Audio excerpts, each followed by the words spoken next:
So this is a quick little video to talk about how to load a palette knife. There's lots of ways to do it, but this is one way to control your paint with the palette knife a little bit better.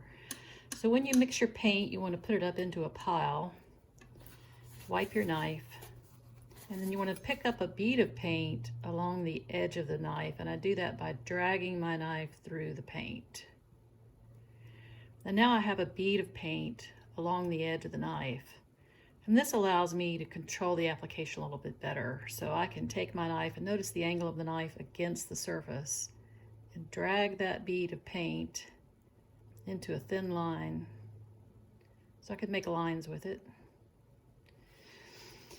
I can pick up another bead of paint.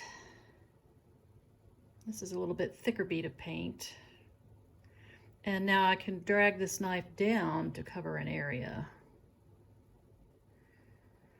So this allows you to control the application of the paint a little bit better. If you're dabbing the tip of your knife into the paint and then making a mark, all of your marks are going to look the same. It's going to look like you're dabbing because you're dab, dab, dab, dab, dab.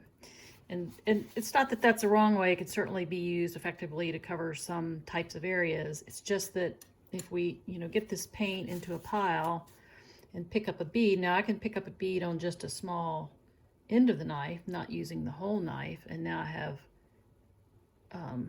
control better, the width of the area, and if I drag it down, how wide that area is going to be.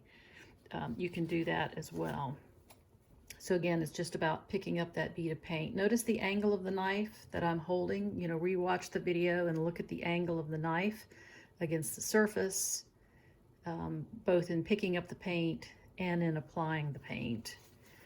When you're dragging that paint down to cover an area, you're going to start at an angle like this and press down. Now, the other thing to remember is if you have paint already on the surface and you're trying to put another color on top of it,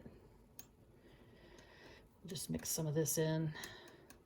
The paint that you put on top of it is going to need to be thicker, and it's going to, you're going to need to use a flatter angle. If the more perpendicular you are to the surface and the more pressure you use, the more it's going to mix the paint underneath.